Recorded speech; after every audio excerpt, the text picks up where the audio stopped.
Hello नमस्कार प्यारे बच्चों। आज की क्लास के अंदर हम कक्षा 8 के अंदर जो राशियों की तुलना प्रश्नावली नंबर 8 है उसके अंदर 8.2 का क्वेश्चन नंबर जो 7 है, जो अपने एक भैंस का क्वेश्चन है, जिसके अंदर पर्सन क्या कहना चाहता है, आपको स्क्रीन पर क्वेश्चन दिखाई दे देगा। पर्सन ये कहना चाहता है कि एक दूध वाले ने अपनी 2 भैंसों को 20,000 प्रति भैंस की दर से बेचा, यानी एक भैंस को बेचा 20,000 कमाए, दूसरी को बेचा फिर 20,000 कमाए, लेकिन पहली भैंस पर उसे 5% का क्या हुआ, लाभ हुआ, और दूसरी भैंस पर उसे 10% का क्या हो गया, हानि हो गई। तो इस पूरे सौदे के अंदर उसे कितना लाभ या कितनी हानि हुई, कितने रुपए उसके बचे या कितने रुपए उसके खुद के लगे, ये हमें बताना है। तो देखिए प्यारे बच्चों, करेंगे कैसे। काफ़ी सारे बच्चों के डाउट रहता है इस क्वेश्चन के अंदर। मुझे स्कूल के अंदर काफ़ी बच्चों ने इस क्वेश्चन को बहुत बार पूछा है, इसलिए मुझे लगा कि और भी बच्चे जितने भी उनके भी डाउट हो सकता है, इसलिए अपन देखते हैं इस क्वेश्चन को। देखिए सबसे पहला काम, लिखने का तरीका देखिए प्यारे बच्चों, बहुत सारे बच्चों को लिखने का तरीका नहीं आ रहा है। हम लिखेंगे पहली भैंस का क्वेश्चन नंबर 7 और 8.2 का है कक्षा 8 के अंदर। ध्यान रखना, पहली भैंस का बेच रहा है ये, तो विक्रय मूल्य बेच रहा है, तो प्यारे बच्चों क्या हो गया, विक्रय मूल्य कितना हजार, 20,000 रुपये। यानी इसने पहली भैंस को बेचा, लेकिन बेचा कितने में, 20,000 में बेचा। एक बात तो ये हमारे सामने आ गई। अच्छा, इस भैंस को बेचा तो इस सौदे के अंदर उसे लाभ हुआ, तो इस पर जो लाभ हुआ उसे, वो लाभ प्यारे बच्चों कितना हुआ, वो 5% का लाभ हुआ। इसलिए मैं इसका निकालूंगा पहली भैंस का क्रय मूल्य।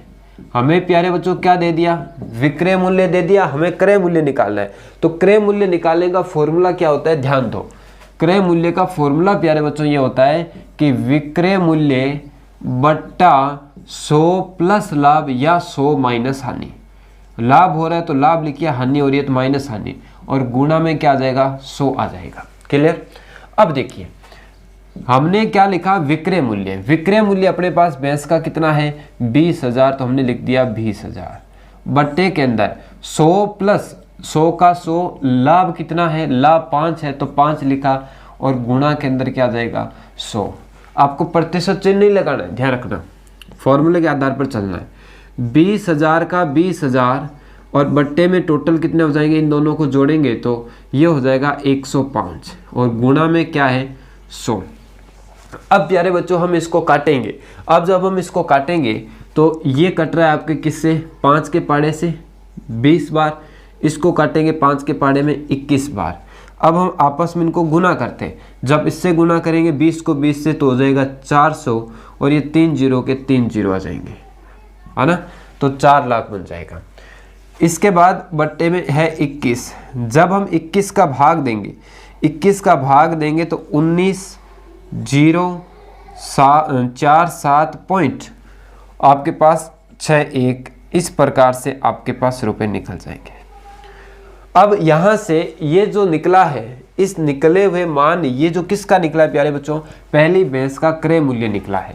पहली भैंस का क्रय मूल्य, दोबारा लिख देता हूं मैं, पहली भैंस का क्रय मूल्य। क्रय मूल्य मतलब क्या हुआ प्यारे बच्चों, कि इसने भैंस को खरीदा कितने में था, इसने खरीदा भैंस को 19,000 कुछ रुपयों में खरीदा, लेकिन 19,047 पॉइंट कुछ में खरीदा, लेकिन लाया कितने में, बेचा कितने में, 20 में। तो लाभ तो हो रहा है इसमें, लेकिन हम एक भैंस हो रहा है उस पर देखते हैं। तो इसके बाद ही हम लिखेंगे, ध्यान दो, तथा दूसरी भैंस का विक्रय मूल्य। दूसरी भैंस को भी प्यारे बच्चों उसने कितने में बेचा, 20,000। क्वेश्चन क्या कह रहा है कि दोनों भैंसों, प्रति भैंसों को 20,000 में बेचा, यानी 20,000 में बेचा। उसके बाद इस पर उसे हानि हुई प्यारे बच्चों, क्या हुई, हानि, और हानि कितने की हुई, 10% की हानि हो गई। तब हम क्या निकालेंगे, तब हम निकालेंगे इसका क्रय मूल्य। इसलिए क्रय मूल्य निकालता हूं मैं, यहां लिख देता हूं, इसलिए पहली तो हो चुकी है दूसरी भैंस, तो इसलिए दूसरी भैंस का क्रय मूल्य, क्या निकालना है हमें? क्रय मूल्य निकालना है। अब मुझे एक बात बताओ, क्रय मूल्य निकालने का फॉर्मूला यही है, लेकिन थोड़ा सा हम परिवर्तन करेंगे क्योंकि यहाँ पर इसको क्या हो रहा है, हानि हो रही है। तो विक्रय मूल्य बट्टे 100 माइनस हानि, 100 माइनस हानि, यदि लाभ हो तो 100 प्लस लाभ हो जाता है। तो देखो विक्रय मूल्य तो 20,000 ही है और 100 माइनस हानि कितने के, 10% की हानि हो रही है, गुना में कितना है, 100 है। इससे 20,000 का 20,000 और यहाँ से घटाएंगे तो प्यारे बच्चों कितना बचेगा, 90 बचेगा और गुना में कितना है, 100। 0 से 0 कैंसिल हो जाएगा और इसमें भाग नहीं जा रहा है। जब हम इससे 20,000 को 10 से गुना किया तो हमारे पास 2 लाख बट्टे के अंदर 9 प्राप्त हुआ। और जब हम इसका भाग देंगे तो इस प्रकार हमारे पास मान आएगा, वो आप देख सकते हैं रुपए के अंदर, यानी 22,222 रुपए यहाँ से प्राप्त होंगे। तो इसमें 22,000 और इसमें 19,000 इतने में खरीदा उसने, उसमें कितने में खरीदा, 22,000 में, इसको 19,000 में, दोनों को 20,000 में बेचा था। अब सुनो, मैं एक बार लिख देता हूं, दूसरी भैंस का क्या निकला, ये क्रय मूल्य। दोनों का आपने क्रय मूल्य निकाल लिया। दोनों का क्रय मूल्य निकालने के बाद अब सुनो, अब सबसे पहले हम लिखेंगे, अब हम लिखेंगे दोनों बातें लिखेंगे, ध्यान देना, दोनों भैंसों का कुल क्रय मूल्य, या दोनों भैंसों का सीधा ही लिख सकते हैं क्रय मूल्य, यानी दोनों भैंसों का क्रय मूल्य। पहली भैंस का क्रय मूल्य कितना आया था, पहली भैंस का क्रय मूल्य निकला है 19,047, 19,047.61 निकला है, प्लस दूसरी भैंस का निकला है 22,222 और पॉइंट के अंदर 22 यानी 22 पैसे बोल सकते हैं। तो यहां से कुल कितने हो गए, यदि हम इनको ऐड करें तो कुल कितने हो जाएंगे प्यारे बच्चों? तो देखो ध्यान से, पॉइंट के बाद की बात कर लेते हैं। यहां से यहां देखें तो पॉइंट के बाद के अंदर अपने पास बन जाएगा 3, ठीक है। पॉइंट से पहले 6 और 2 बन जाएगा 8, यानी 83। आगे आइए, यहाँ पर है 2 और यहाँ पर है 7, यानी कितने बन जाएंगे, 9 बन जाएंगे।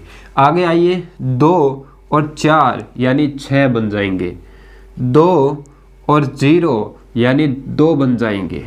उसके बाद फिर 2 और 9, 2 और 9 11, एक हासिल चली जाएगी, तो 2 और 1 3 और 1 हासिल 4, तो कितना आ गया, 41,269.83 रुपए। दोनों भैंसों को जब लेके आया तो उसके इतने रुपए लगे। अब ध्यान दो प्यारे बच्चों, तथा दोनों भैंसों का विक्रय मूल्य, अब विक्रय मूल्य भी हम लिख लेते हैं। अच्छा, पहली भैंस का विक्रय मूल्य यानी कितने में लेके बेचा था उसने, तो आप कहोगे सर 20,000 में बेचा था। दूसरी को कितने में बेचा, 20,000 में बेचा। तो प्यारे बच्चों टोटल कितने हो गए, तो आप कहोगे सर टोटल तो हो गए 40,000, यानी उसने 40,000 रुपए में दोनों भैंसों को बेचा था। और लाया कितने में था, क्रय मूल्य मतलब लाना, तो क्रय मूल्य 41,000 कुछ में लाया और बेचा 40,000 में। तो बताओ उससे घाटा हुआ कि लाभ? आप सर ये तो एकदम घाटा हो गया, क्योंकि लाया तो 41 में, बेचा 40 में, तो उसको तो घाटा हो गया। अब वो घाटा कितना हुआ है, हमें सिर्फ वो घाटा लिखना है। अतः इस सौदे में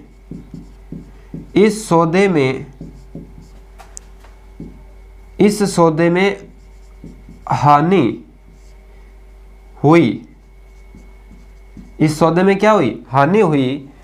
अब वो हानि हुई कितनी, इसलिए आप लिखो यहां पर, देखो शानदार तरीका, इसलिए इस सौदे में हानि हुई। अतः अब वो हानि कितनी, हानि बराबर हमें लिखना है, या आप लिख सकते हैं अभिष्ट हानि बराबर, अभिष्ट हानि कितनी हुई उसको लिखने के लिए आप 41,269.83 में से घटाएंगे 40,000 को, तो आपके पास क्या निकल जाएगी, हानि निकल जाएगी। तो जब हम 40,000 को घटाएंगे तो 1,269.83 रुपये आ जाएंगे, जिसका उससे क्या हुआ, हानि हुई। क्या हुई प्यारे बच्चों, हानि हुई। तो हमने हानि निकालना था, हमने इस तरीके से हानि निकाल दी। यदि हानि हो रही है तो हानि निकालिए, लाभ हो रहा है तो लाभ निकालना था। अच्छा प्रश्न था, लेकिन बहुत सारे बच्चों के इसमें डाउट रहता था। एक बार पुनः देखिए फटाफट। एक भैंस को उसने बेचा 20,000 में, लाभ हो गया 5%, तो क्रय मूल्य हमने निकाल लिया। दूसरी भैंस को 20,000 में बेचा, हानि हो गई 10%, हानि यानी कम हो गया, यानी हमने निकाल लिए इसका क्रय मूल्य इतना। दोनों का क्रय मूल्य जोड़ लिया, टोटल वो आया 41,000। क्रय मूल्य मतलब लेके आया 41,000, कुछ में लेके आया। और दोनों भैंसों का विक्रय मूल्य, दोनों भैंसों को उसने बेचा 20,000 यानी 40,000 में, लाया 41,269.83 में और बेचा 40,000 में, तो उससे घाटा हो गया। और जो घाटा कितने का हुआ, 1,269.83 का घाटा हो गया। इतना सा क्वेश्चन है, लेकिन इसमें बच्चे इसको कर देते हैं कैसे होगा कैसे होगा, ऐसा नहीं है। पूरा ध्यान से समझे इस क्वेश्चन को, बहुत आसान क्वेश्चन है। ठीक है प्यारे बच्चों, यदि और भी आपके कोई क्वेश्चन है तो आप कमेंट बॉक्स में बताएं कि सर ये क्वेश्चन हमें बता दीजिए जिसमें हमारे ज़्यादा डाउट रहता है। बाकी मिलते हैं नेक्स्ट क्लास में, तब तक के लिए धन्यवाद।